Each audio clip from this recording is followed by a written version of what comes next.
हाय, सभी का स्वागत है हमारे इस चैनल पर। हमने भारत का संविधान शुरू किया था और हमने संविधान के बारे में बताया था। कुछ इसके पार्ट हो चुके हैं। आज हम लोग तीसरा पार्ट इसका पढ़ेंगे। संविधान का भाग 2 पढ़ेंगे। संविधान का भाग 2 जिसमें नागरिकता को उल्लेख किया गया अनुच्छेद 5 से 11 तक। और जितने भी पॉलिटिक्स के वीडियो रहेंगे उसको मैं प्लेलिस्ट में ऐड कर दूंगा, तो क्रम से आप देख सकते हैं। और हमने कहा था कि जो हमारा जिस तरीके से मैंने सभी विषयों को मैं पढ़ाया है, या हम जिस तरीके से सभी विषयों को पढ़ा रहे हैं, इस तरीके से कि हमारा जीएस पढ़ने के बाद आप कोई भी एग्ज़ाम दे लीजिए। खास तौर पे ये पीसीएस को मैंने मान कर चल रहा हूँ। और इसी में वनडे एग्ज़ाम जितने भी आएंगे, अब क्योंकि वनडे एग्ज़ाम का स्टैंडर्ड वो रह गया है कि अब वो मत सोचिए कि आप एमसीक्यू लगा के जाएंगे और वनडे एग्ज़ाम के एग्ज़ाम दे लेंगे। अब ख़त्म हो गया है। तो मैं जीएस को इस तरीके से पढ़ा रहा हूँ कि सभी एग्ज़ाम इसमें मैं लेकर चल रहा हूँ। ठीक है, तो अब उसी को हम लोग आगे पढ़ते हैं कि नागरिकता है। सबसे पहले सभी के मन में एक सवाल आता है कि नागरिकता क्या होता है। तो देखिए, नागरिकता जो होती है किसी भी राज्य और नागरिकों के बीच का एक संबंध होता है। आप कहेंगे कि राज्य क्या होता है, तो राज्य का मतलब होता है कि कोई क्षेत्र या सरकारी जितनी संस्थाएं होती है उन्हें हम लोग कहते हैं राज्य। क्या कहते हैं? राज्य। तो उस राज्य और इस वहाँ के रहने वाले जो नागरिक हैं उन दोनों के बीच में वो नागरिकता क्या करता है? संबंध प्रदान कर, दोनों के बीच में संबंध है। मतलब नागरिक उस राज्य से जुड़ा है और राज्य उन्हें क्या करता है? संरक्षण प्रदान करता है। तो नागरिकता उसी। लेकिन अगर आपसे पूछा जाए कि क्या हमारे संविधान के किसी आर्टिकल्स में नागरिकता की परिभाषा दी गई है, तो कहिएगा नहीं। आईएएस में क्वेश्चन पूछता है कि निम्नलिखित में से नागरिकता के बारे में कौन सी बातें सही नहीं है, उसमें देगा कि आर्टिकल 5 में नागरिकता की परिभाषा दी गई है। क्योंकि आईएएस बड़ा अजीब क्वेश्चन पूछता है। आप सोचेंगे नहीं कितना सरल क्वेश्चन पूछ दिया। तो याद रहे कि नागरिकता की परिभाषा हमारे संविधान के किसी भी अनुच्छेद में नहीं दी गई है। ठीक है, क्योंकि क्वेश्चन ये पूछा हुआ, इसलिए मैंने बताया, क्योंकि क्वेश्चन ये पूछा हुआ है आईएएस में ही।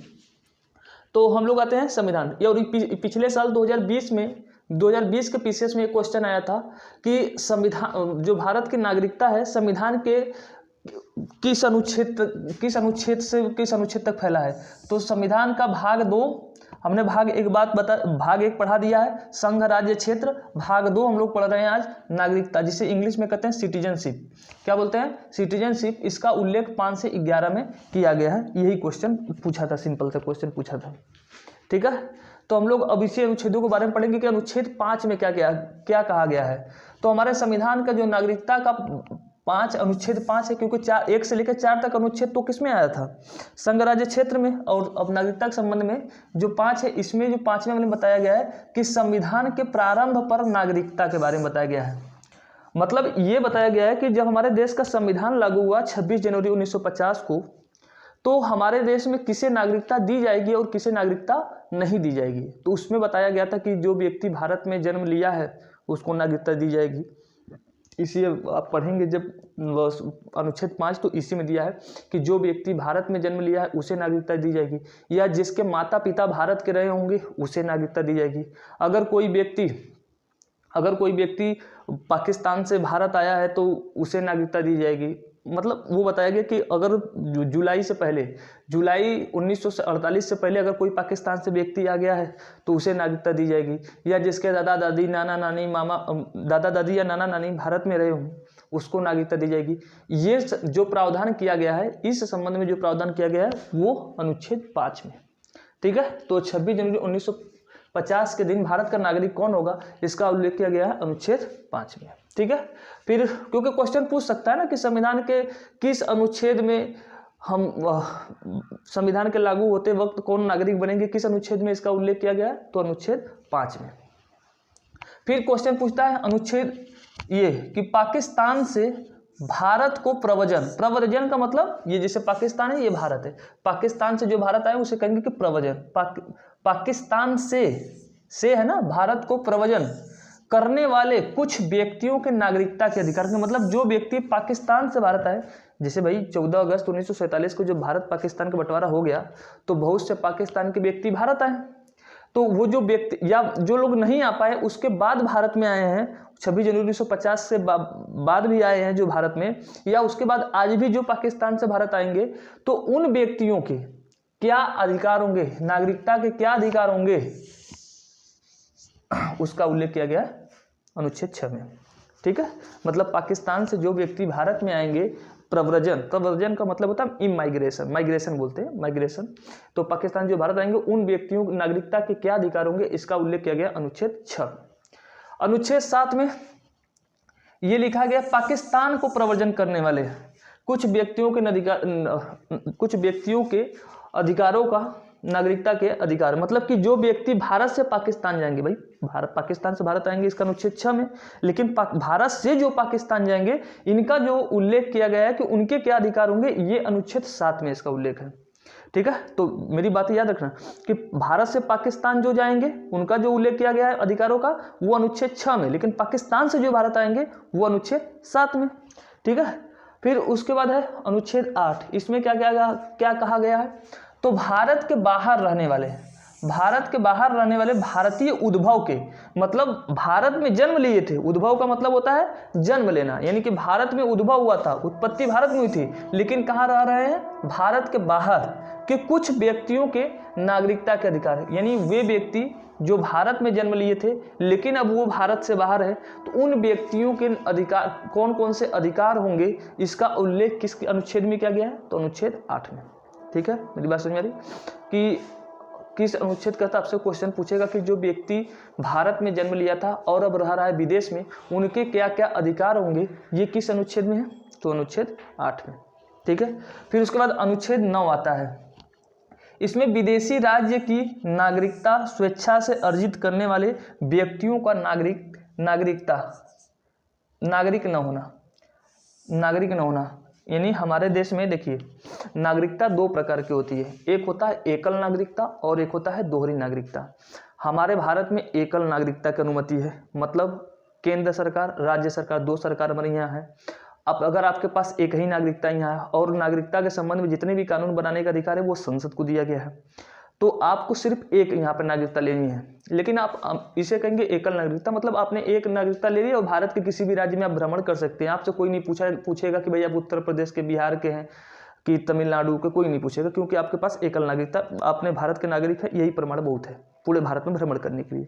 लेकिन अमेरिका में यही काफ़ी नहीं है। अमेरिका में जो 50 राज्य हैं, तो जो भी एक व्यक्ति तो उसे अमेरिका की नागरिकता देगी, और उसके बाद जिस राज्य का, जैसे कैलिफोर्निया का जो व्यक्ति है तो अमेरिका के दूसरा राज्य, जैसे वहाँ पर कई राज्य हैं अमेरिका में, तो दूसरे राज्य में नहीं जा सकते, जाएंगे तो उनको अपने में ही कागज पत्र बनवाना पड़ता है, क्योंकि वहाँ पर दोहरी नागरिकता की बात है, एक तो केंद्र का होना चाहिए और एक राज्य का। लेकिन भारत में ऐसा नहीं है। इंग्लैंड में आप जाएंगे वहाँ पे भी एकल नागरिकता है, क्योंकि भारत में अधिकतर प्रभाव जो रहा है वो किस देश का रहा है, ब्रिटेन का रहा है। भारत में जो संविधान निर्माण करने वाले लोग थे वो अधिकतर ब्रिटेन से पढ़े हुए लोग थे, तो उनका ब्रिटेन के संविधान का भारतीय संविधान निर्माताओं पर बहुत अधिक प्रभाव था, तो भारत में वो ब्रिटेन जैसी व्यवस्था लागू की नागरिकता के संबंध में। ठीक है, तो उसमें ये था कि अगर कोई व्यक्ति हमारे देश में, जब एकल नागरिकता है तो कोई व्यक्ति, जैसे कोई जापान चला गया और जापान में जाकर के वहाँ के किसी कन्या से शादी कर ली, उल्टा भी हो सकता है कि यहाँ की कोई कन्या जापान की किसी पुरुष से शादी कर लिया, तो नागरिकता उसे कहाँ की मिल जाएगी, जापान की मिल जाएगी, अगर जापान का नागरिकता लेना चाहा तो। और जैसे वहाँ की नागरिकता लिया उसने, तो भारत में दोहरी नागरिकता का तो कोई मान्य है नहीं, इसलिए भारत की नागरिकता उसकी स्वतः क्या हो जाएगी, समाप्त हो जाएगी। ठीक है, अगर कोई व्यक्ति, जैसे कि हमारे भारत में बहुत से लोग सोचते हैं कि चलेंगे ब्रिटेन, वीज़ा बन जाए, या फ्रांस से चले जाएं, वीज़ा बन जाए तो वहाँ चलेंगे, तो वहाँ पर शादी कर लेंगे सुंदर कन्या देखकर, या यहाँ की कन्या सोच करके चल के ब्रिटेन फ्रांस में शादी कर लेंगे। तो अगर आपने शादी कर लिया और वहाँ की नागरिकता मिल गई, वहाँ की जब नागरिकता आपको मिल जाएगी तो भारत की नागरिकता क्या हो जाएगी, समाप्त कर दी जाएगी। ये किस अनुच्छेद में लिखा गया है, तो ये अनुच्छेद लिखा गया है अनुच्छेद 9 में। किस अनुच्छेद में है भाई, तो अनुच्छेद 9 में लिखा गया है कि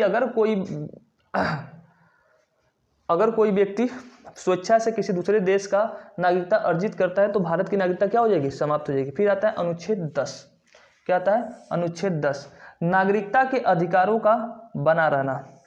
इसकी नागरिकता के अधिकार किन किन परिस्थितियों में आपके बने रहेंगे और किन किन परिस्थितियों में आपकी नागरिकता आपसे छीन ली जाएगी, इसका उल्लेख किस अनुच्छेद में किया गया है, तो अनुच्छेद 10 में। मतलब जैसे कि अगर आप दूसरे देश में, मैंने कहा ना कि भी आप दूसरे देश में शादी किए तो आपकी नागरिकता क्या की जाएगी, छीन ली जाएगी। या आपने अपने ही देश में रहकर कोई आतंकवादी गतिविधि कर रहे हैं कोई आतंकवादी गतिविधि कर रहे हैं, तो आपके देश में ही नागरिकता आपसे क्या कर ली जाएगी, छीन ली जाएगी। ठीक है, मतलब आपके देश के द्वारा आपकी नागरिकता छीन ली जाएगी। फिर 11वां है, संसद द्वारा नागरिकता के अधिकार का विधि द्वारा विनियमन किया जाना। यानी हमारे देश में कौन से व्यक्ति को नागरिकता दी जाएगी, कब उससे नागरिकता छीनी जाएगी, इसका किस अनुच्छेद में उल्लेख किया गया है, तो अनुच्छेद 11 में। और किसकी नागरिकता छीनी और जाएगी या किसी नागरिकता दी जाएगी, इस संबंध में कानून बनाने का अधिकार किसे है, संसद को।